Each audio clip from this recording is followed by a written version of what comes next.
ಬೇಕಾದ್ರೂ ಊಟ ಮಾಡ್ಬೋದು. ದರ್ಶನ್ ಅಂದ ತಕ್ಷಣ ಪ್ರತಿಯೊಂದು ದರ್ಶನ್ ಅವ್ರ ಜೊತೆಲಿರೋರು ಅಂದ ತಕ್ಷಣ ಅವ್ರನ್ನ ಟಾರ್ಗೆಟ್ ಮಾಡಿ ಈ ಥರ ಪೊಲೀಸ್ ಸ್ಟೇಷನ್ ಕರ್ಸೋದು ಚಿಕ್ಕ ಪುಟ್ಟದ್ದು. ಯಾವುದೋ ಮನೇಲಿ ಯಾರೋ ಕೆಲಸದವ್ರು ಹೋಗಿ ನಾಯಿ ಕಚ್ಚಿದ್ರೆ ಅದಕ್ಕೆ ದರ್ಶನ್ನೇ ಕಾರಣ. ಇಲ್ಲೆಲ್ಲೋ ಒಂದು ಊಟಕ್ಕೆ ಹೋದ್ರೆ ಅದಕ್ಕೆ ದರ್ಶನ್ನೇ ಕಾರಣ. ಪ್ರತಿಯೊಂದಕ್ಕೂ ದರ್ಶನ್ ಅವ್ರನ್ನ ಟಾರ್ಗೆಟ್ ಮಾಡಿ ದರ್ಶನ್ ಅವ್ರನ್ನ ಏಳಿಗೆನ ಟಾರ್ಗೆಟ್ ಮಾಡಿ ಈ ಥರ ಇವಾಗ ಪೊಲೀಸ್ ಎಷ್ಟೋ ಕಡೆ ಎಂಪೈರ್ ಹೋಟ್ಲು ಬೆಂಗಳೂರಲ್ಲಿ ಎಷ್ಟು ಕಡೆ ಹೋಟ್ಲಿದೆ. ಎಂಪೈರ್ ಹೋಟ್ಲಿಗೆ ಊಟ ಮಾಡಕ್ಕೆ ಹೋಗೋರ್ಗೆ ಎಲ್ಲರಿಗೂ ಪೊಲೀಸ್ನವರು 160 ಸ್ಟೇಟ್ಮೆಂಟ್ ಕೊಟ್ಕೊಂಡು ಕೂತ್ಕೊಂಡ್ರೆ ಎಷ್ಟು ಜನ ಕರಿಬೇಕು ಇವರು? ಯಾಕೆ ಎಂಪೈರ್ ಹೋಟ್ಲನ್ನ ಇಡೀ ಬೆಂಗಳೂರು ತುಂಬ ಬಿಟ್ಟಿದ್ದೀರಾ? ಹಂಗಾರೆ ಯಾಕೆ ಇದನ್ನ ಎಷ್ಟೋ 5 ಸ್ಟಾರ್ ಹೋಟೆಲ್ಗಳಲ್ಲಿ ಇವತ್ತು ಎಷ್ಟೋ ಹೋಟೆಲ್ ನೈಟೆಲ್ಲ ವರ್ಕ್ ನೈಟೆಲ್ಲ ಹೋಗಿ ಸೆಲೆಬ್ರಿಟೀಸು ಮಾಡ್ತಾರೆ. ಪೊಲಿಟಿಷಿಯನ್ಸ್ಗಳೆಲ್ಲ ಹೋಗಿ ಎಲ್ಲ ತಾಜ್ ವೆಸ್ಟ್ ಎಂಡ್ ಎಲ್ಲ ಹೋಟೆಲಲ್ಲೂ ಹೋಗಿ ಊಟ ಮಾಡ್ತಾರೆ. ರಾತ್ರಿ 3 ಗಂಟೆ 4 ಗಂಟೆವರೆಗೂ ಪಾರ್ಟಿ ಮಾಡ್ತಾರೆ. ಯಾರ್ಯಾರ ಜೊತೆಲಿ ಪಾರ್ಟಿ ಮಾಡ್ತಾರೆ ಅಂತ ಪೊಲೀಸ್ನವ್ರು ಎಲ್ಲರಿಗೂ ನೋಟಿಸ್ ಕೊಡ್ತಂಗೆ ಕೂತ್ಕೊಂತಾರ. CM ಕೂಡ ಮಾಡ್ತಾರೆ, 3 ಗಂಟೆ 4 ಗಂಟೆವರೆಗೂ ಕೂಡ ಪಾರ್ಟಿ ಮಾಡ್ತಾರೆ. ಹಂಗನ್ಬಿಟ್ಟು ಕೊಡಕ್ಕೆ ಹೋಗತ್ತಾ? ದರ್ಶನ್ ಅಂದ ತಕ್ಷಣ ಅವ್ರನ್ನ ಟಾರ್ಗೆಟ್ ಮಾಡಿ ಅವ್ರನ್ನ ಏಳಿಗೆ ಸಹಿಸಕ್ಕಾಗದೆ ರಾತ್ರಿ ಊಟ ಮಾಡಕ್ಕೆ ಹೋಗಿದ್ರು ಅಂತ ಅದು ಪರ್ಸ್ನಲ್ ಆಗಿ ಯಾರು ಎಷ್ಟು ಗಂಟೆವರೆಗೂ ಬೇಕಾದ್ರೆ ಊಟ ಮಾಡ್ಬೋದು, ಯಾರು ಎಷ್ಟು ಗಂಟೆ ಬೇಕಾದ್ರೆ ಅವ್ರು ಪಾರ್ಟಿ ಕೂಡ ಮಾಡ್ಬೋದು. ಅದು ಅವರ ಹಕ್ಕು. ಟಾರ್ಗೆಟ್ ಯಾರು ಪೊಲೀಸ್ ಕಂಪ್ಲೇಂಟ್ ಕೊಟ್ಟಿದ್ದಾರೆ ಅದನ್ನ ಪೊಲೀಸ್ನವ್ರು ವಿಚಾರಣೆ ಮಾಡಬೇಕು. ಇವತ್ತು 160 ಸ್ಟೇಟ್ಮೆಂಟ್ ಕೊಟ್ಟರು ಪೊಲೀಸ್ನವ್ರು. ಇದು ಕಾನೂನು ಪ್ರಕಾರ ಒಬ್ರು ಕೇಳಪ್ಪ, ಒಬ್ರು ಯಾರು ಒಬ್ರೊಬ್ರು ಕೇಳಿ. ಹೌದೌದು, ಅಲ್ಲಲ್ಲ ಒಂದ್ ನಿಮಿಷ. ಸುವಾಮೋಟೋ ಪೊಲೀಸ್ನವ್ರಿಗೆ ಇಷ್ಟೊಂದೆಲ್ಲ ಪೊಲೀಸ್ನವ್ರಿಗೆ ಈ ಮುಖಾಂತರ ಕೇಳ್ಕೊಳ್ತೀವಿ, ನೀವು ಯಾರು ಕೈಗೊಂಬೆಗಳಾಗಬಾರ್ದು. ಯಾಕಂದ್ರೆ ಸುವಾಮೋಟೋ ಕೇಸನ್ನ ಲಾಂಚ್ ಮಾಡಿದಿರಲ್ಲ ನೀವು. ಯಾಕೆ ಎಂಪೈರ್ ಹೋಟ್ಲುಗಳನ್ನ ರಾತ್ರಿ 3 ಗಂಟೆವರೆಗೂ ಓಪನ್ ಇರುತ್ತೆ? ಯಾಕೆ ನಿಮಗೆ ಸುವಾಮೋಟೋ ಕೇಸ್ ರಿಜಿಸ್ಟರ್ ಮಾಡೋಷ್ಟು ಧೈರ್ಯ ನಿಮ್ಗಿಲ್ವಾ? ಶಕ್ತಿ ನಿಮ್ಗಿಲ್ವಾ? ಯಾಕೆ ದರ್ಶನ್ ಹೋಗಿ ಊಟ ಮಾಡಿದಂಥ ಹೋಟ್ಲನ್ನ ಟಾರ್ಗೆಟ್ ಮಾಡ್ತೀರಾ? ಸೊ ನಿಮ್ಗೇನೋ ಒಂದು ಅಲ್ಲಿಂದ ಏನೋ ಆಗಬೇಕಾಗಿತ್ತು, ಆ ಒಂದು ಜೆಟ್ಲಾಗ್ ಹೋಟ್ಲಿಂದ ಓನರ್ ನಿಮ್ಗೇನೋ ಕೊಟ್ಟಿಲ್ವಾ? ಅದಕ್ಕೋಸ್ಕರ ನೀವು ಕೇಸನ್ನು ಬುಕ್ ಮಾಡಿದ್ರಾ ಅಂತ ನಮ್ಮ ಪ್ರಶ್ನೆ. ಲಾಯರ್ ಆಗಿ ನನ್ನ ಪ್ರಶ್ನೆ. ಜೊತೆಗೆ ದರ್ಶನ್ ಹೋದಾಗಲೇ ಇದು ಮಾಡಬೇಕಾ? ಯಾಕೆ ದರ್ಶನ್ ಅವ್ರು ತೊಂದರೆ? ಇವಾಗ 160 ನೋಟಿಸ್ ಕೊಟ್ಟಿದ್ದೀರಾ. 160 ಕ್ಲಾಸ್ 2 ಏನು ಹೇಳುತ್ತೆ?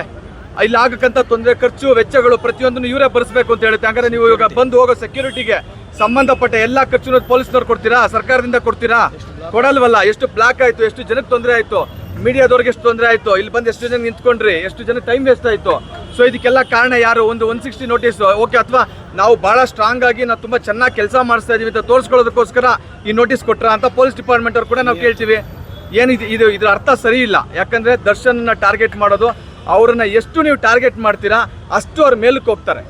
ಎಷ್ಟು ಅವ್ರನ್ನ ನೀವು ಪಾಯಿಂಟ್ ಔಟ್ ಮಾಡಿ ಅವ್ರಿಗೆ ತೊಂದರೆ ಕೊಡಕ್ಕೆ ಹೋಗ್ತೀರಾ, ಅವರ ಅಭಿಮಾನಿಗಳ ದೃಷ್ಟಿಯಲ್ಲಿ ಇರ್ಬೋದು, ಜನಗಳ ದೃಷ್ಟಿಯಲ್ಲಿ ಅವ್ರು ಇನ್ನೂ ಮೇಲಕ್ಕೆ ಹೋಗ್ತಾರೆ ಅಂತ ಈ ಮುಖಾಂತರ ಹೇಳ್ತೀನಿ. ಮತ್ತು ಈಗೇನು ನೋಟಿಸ್ ಕೊಟ್ಟಿದ್ದೀರಾ ಇದು ಕಂಪ್ಲೀಟ್ಲಿ ಕಾನೂನಿಗೆ ವಿರುದ್ಧವಾಗಿ ಕೊಟ್ಟಂತ ಕೂಡ ನೋಟಿಸ್ ಅಂತ ಕೂಡ ಹೇಳ್ತೀನಿ. ಯಾಕಂದರೆ ಅಲ್ಲಿ ಯಾವುದೇ ಇಲ್ಲಿಗಲ್ ಆಕ್ಟಿವಿಟೀಸ್ ನಡೀತಾ ಇರಲಿಲ್ಲ. ಸೊ ಹಾಗಾಗಿ ಇದು ಇಟ್ಸ್ ಇಲ್ಲಿಗಲ್. ಅವ್ರು ನೋಟಿಸ್ ಕೊಟ್ಟಿರೋದು ಇಲ್ಲಿ.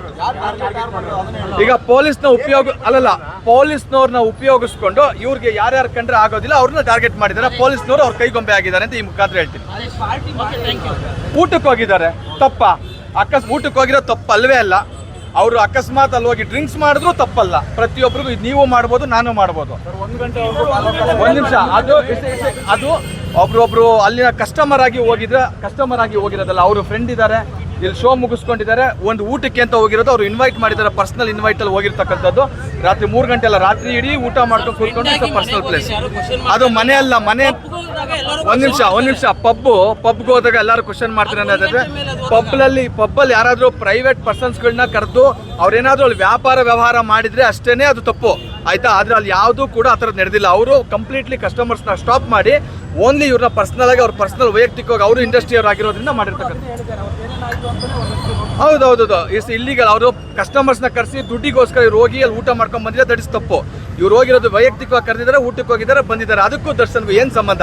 ನೀವು ಹಾಗೂ ಅವ್ರು ಏನಾನ ಇದು ಮಾಡಬೇಕು ಅಂದರೆ ಅವ್ರು ಹೋಗಿ ಎನ್ಕ್ವೈರಿ ಓನ್ಲಿ ಆ ಹೋಟೆಲ್ ಅವ್ರನ್ನ ಮಾಡಬೇಕಿತ್ತು, ದರ್ಶನ್ನ ಟಾರ್ಗೆಟ್ ಮಾಡೋದಲ್ಲ. ಸೊ ಇದೇ ಥರ ಪ್ರತಿಯೊಂದು ತಪ್ಪು. ನಾವು ಹೇಳಿದ್ನಲ್ಲ, ತಾಕತ್ತಿದ್ರೆ ಇದೇ ಒಂದೇ ಪ್ರಶ್ನೆ. ನಿಮಗೆ ತಾಕತ್ತಿದ್ರೆ ಅದು ಯಾರು ಬೇಕಾದ್ರೂ ಆಗ್ಬೋದು, ಪೊಲಿಟಿಷಿಯನ್ಸ್ ಆಗ್ಬೋದು, ಪೊಲೀಸ್ನವ್ರಿಗೆ ಆಗ್ಬೋದು. ನಿಮಗೆ ತಾಕತ್ತಿದ್ರೆ ಎಂಪೈರ್ ಹೋಟೆಲ್ ಸ್ಟಾಪ್ ಮಾಡಿಸಿ.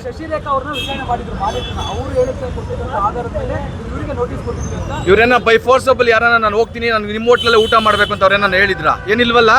ಊಟಕ್ಕೆ ಹೋಗಿದ್ದಾರೆ, ಕರೆದಿದ್ದಾರೆ, ಊಟಕ್ಕೆ ಹೋಗಿದ್ದಾರೆ ಅಷ್ಟೇ. ನೀವು ಕರೆದ್ರು ಅವ್ರು ನಿಮ್ಮ ಮನೆಗೆ ಊಟಕ್ಕೆ ಬರ್ತಾರೆ, ನಾವು ಕರೆದ್ರು ಊಟಕ್ಕೆ ಬರ್ತಾರೆ.